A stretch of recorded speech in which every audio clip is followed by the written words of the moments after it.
Clarice Oliveira já aqui comigo e eu tô aqui já vendo que tem várias coisas para a gente ouvir de você, hein?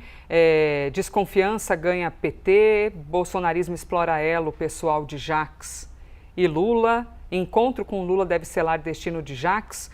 Vamos aqui então começar sobre PT e como é que define esse futuro. E se já existe, Clarice, um consenso de que, precisa se afastar do cargo de liderança mesmo, ou alguém defende que ele permaneça. Bem-vinda, Clarice. Bom dia para você, Elisa. Bom dia para a Bel. Bom dia para todo mundo que está com a gente aqui hoje.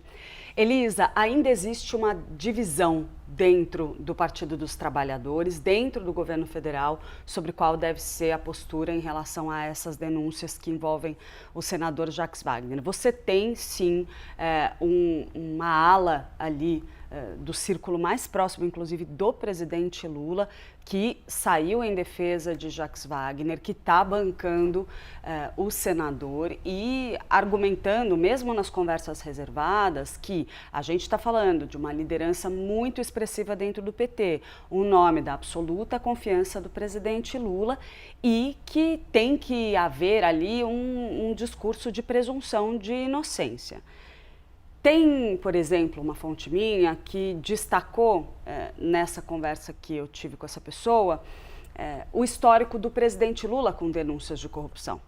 E diz o seguinte, olha, é muito comum o próprio presidente Lula, quando tem qualquer caso de uma informação que vem a público sobre alguns dos seus aliados mais próximos, aquelas pessoas da sua extrema confiança, de dizer, olha, eu já fui acusado, o que Lula considera que foi acusado historicamente de maneira injusta, e diz, já aconteceu comigo, então eu preciso dar aos meus pares a oportunidade de se defenderem.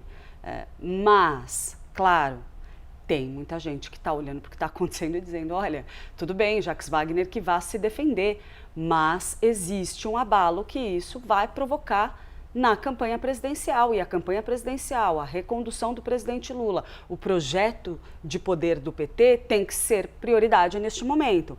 Esse é o argumento de outra ala dentro do partido. Uma ala que, pelo que eu pude sentir, é bastante expressiva.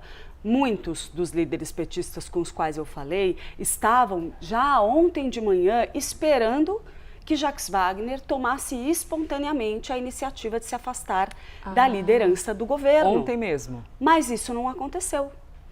Jacques Wagner insistiu na sua permanência nesse cargo, inclusive na entrevista que ele deu à Band News, ele disse que não acreditava que o presidente Lula lhe pediria para sair do cargo. E é claro que, se for pedir, Lula vai fazê-lo de maneira muito velada, vai fazer com um certo cuidado, porque a gente está falando de um nome da extrema confiança do presidente. Agora, é o seguinte, não é que Lula e Jacques Wagner não se falaram, não é que eles não têm intimidade, né? Lula pegou o telefone e ligou para o seu líder do governo e falou, tá, explica aí, né? E nessa conversa, pelo relato do próprio Jacques Wagner, saiu-se com a decisão de esperar a poeira baixar. Pelo menos foi essa a compreensão que deixam as declarações do senador, porque afinal de contas ele permanece no cargo, ele deu as explicações dele ao presidente Lula, depois concedeu uma entrevista com argumentos que não necessariamente convencem os seus pares. Você tem muitas pessoas dentro do PT que não ficaram convencidas com as explicações do senador e que pressionam, então, ou pelo menos defendem que ele deixe a liderança do governo. Ah, vai ser agora? Não necessariamente. Tem um encontro o presidente pessoal, Lula, é isso? o presidente Lula tem conversou por telefone com ele e, segundo me contaram interlocutores do presidente, a intenção agora é que ele cumpra uma série de agendas que ele tem aí esses próximos dias, que estão muito intensas, e que, encerrado esse período ali de correria do começo da semana, ele se sente com Jacques Wagner pessoalmente, porque Jacques Wagner estava em Salvador. Ah, é verdade. Se sente com Jacques Wagner pessoalmente para, então, conversar sobre essa situação. Então, o líder do governo ganhou uma sobrevida no cargo, ganhou uma sobrevida na condição de homem da confiança do presidente Lula. Agora precisa esperar para ver quais vão ser os desdobramentos desse caso e como que o presidente Lula vai se posicionar quando tiver conhecimento de mais detalhes, mais informações, mais subsídios a respeito dessas denúncias. E, claro, um diagnóstico do impacto político, porque aí eu vou para o terceiro ponto, que é a reação da oposição. Sim, que diante de uma história como essa, né? O governo sabe que isso vai ser explorado pela oposição e ainda nem começou a ser explorado como deve ser daqui para frente, pelo menos pelas conversas que eu tive ontem.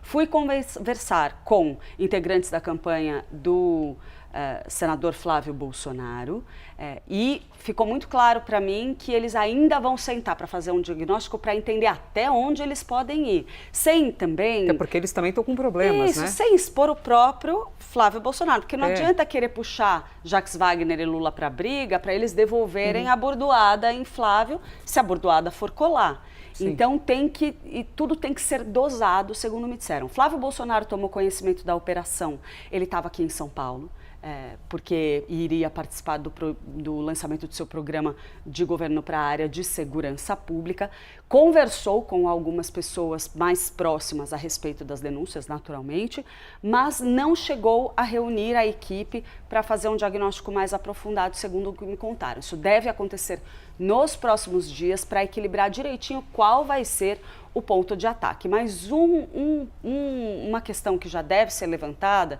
segundo o que me disseram, é explorar esse vínculo pessoal do presidente Lula com Jacques Wagner. Justamente dizer, não é qualquer petista, a gente está falando de um cara importante, um homem da confiança do presidente Lula. E aí eles vêm com o seguinte diagnóstico, de que as denúncias contra Jacques Wagner são muito mais graves, palavras de um interlocutor do senador Flávio Bolsonaro, do que aquelas que atingem o próprio pré-candidato do PL. Por quê?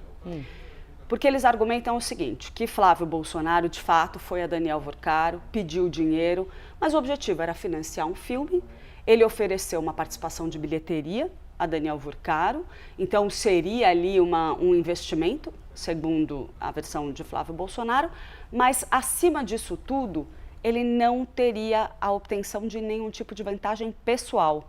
E o caso de Jacques Wagner é bem diferente porque a gente está falando de uma investigação da Polícia Federal que avança na direção da obtenção de benefícios para ele próprio e para os seus familiares. Então, que isso, na avaliação do círculo ali mais próximo do senador Flávio Bolsonaro, é algo muito relevante e muito estratégico para a campanha presidencial.